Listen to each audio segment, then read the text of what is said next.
Races. What does this word that has been in our lives throughout history bring to mind for you? Is ethnicity or physical and social segregation the first thing that comes to mind when you think of race? What if I told you that the term race has been used differently throughout history? Would that interest you? In fact, race is a concept used to categorize people within a given society according to their physical or social characteristics. But over time, up to the present day, the term has come to mean so many different things that it seems to be used more and more apart from its original purpose. Let's look at what races are, how they came to be, and their history.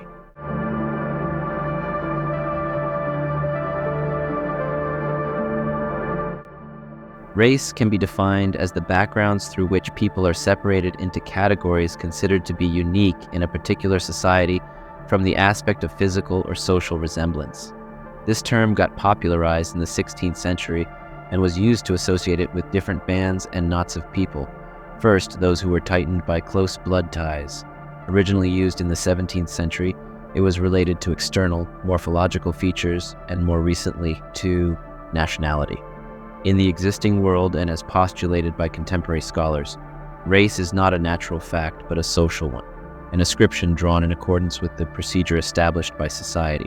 Yet while being partially built on the appraisal of physical similarities within groups, race has no physical or biological significance itself.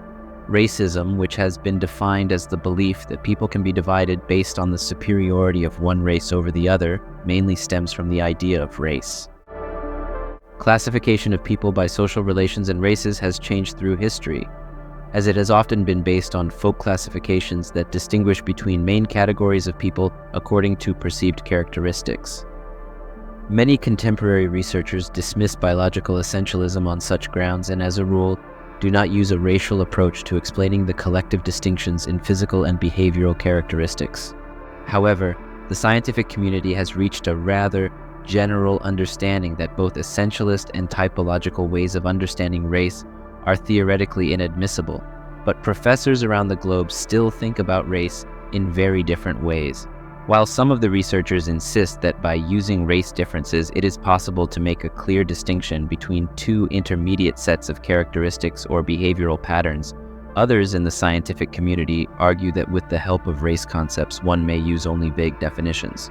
Others argue that race is without taxonomic significance in mankind since all contemporary man belongs to the subspecies Homo sapiens. Race, since the middle of the 20th century, relates to theories of scientific racism and, therefore, is an astonishing concept that is pseudo-scientific classification. Although still used in general contexts, race has often been replaced by less ambiguous and/or loaded terms, groups, vulgar, races, or tribes, depending on the context.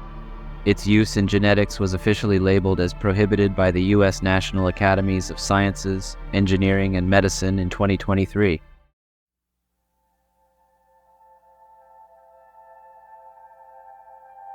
Current research in history and anthropology draws attention to the fact that race can be seen as a social construct in that such race is not inherent in people, but developed by socially ranking people in each society. Therefore, based on culture and history, different people define different racial groups, often depending on the biggest social groups that can be observed.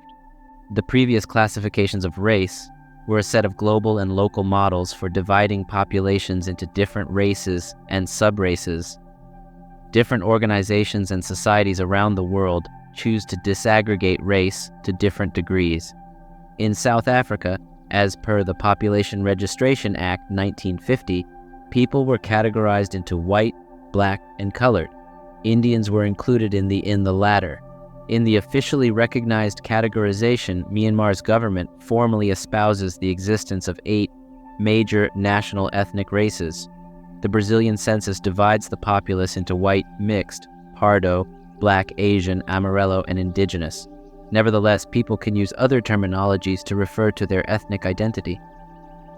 Prior to civil rights, the legal meanings of whiteness that were common in the United States have been called into question to some degree for various groups. Consequently, the United States Census Bureau attempted to advance for Muslim peoples of Middle Eastern and North African descent to create a new category of classification to be used in the 2020 U.S. Census, though it later attempted to rescind the said action due to controversy concerning whether said peoples should be regarded as white ethnicity or a different race.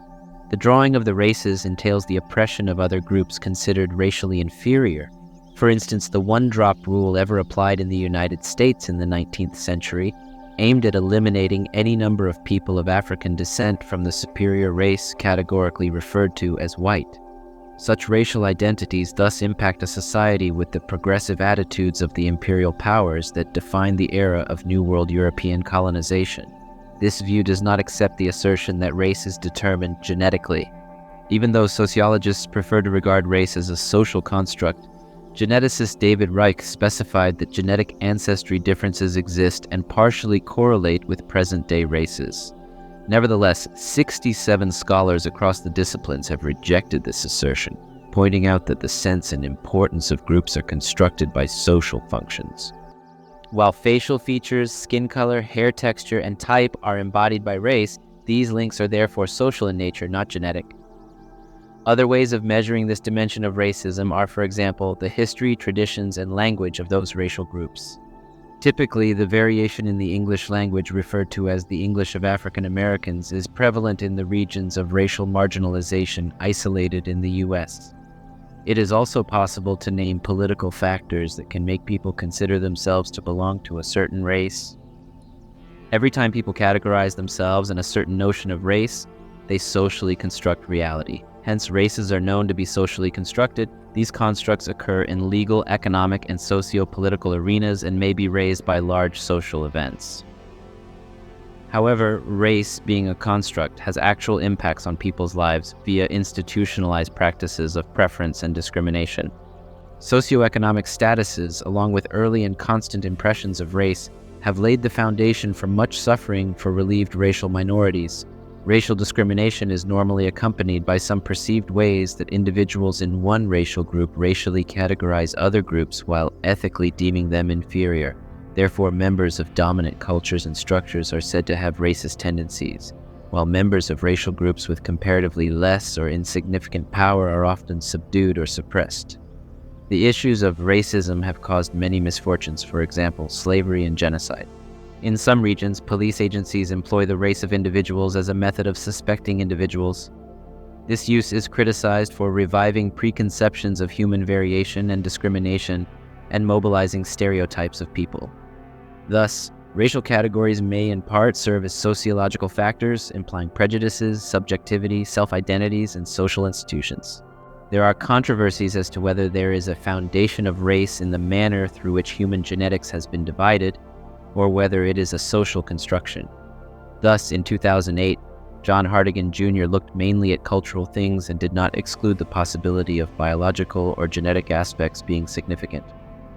Thus, a variety of racial paradigms existing in various disciplines differ in their focus on the biological reduction of race or its social construction.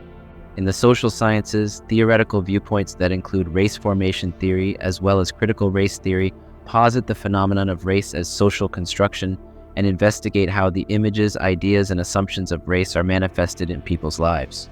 An extensive body of literature discusses how and when race and its relations are engendered in legal and criminal discourses and their implications for racial profiling and mass imprisonment.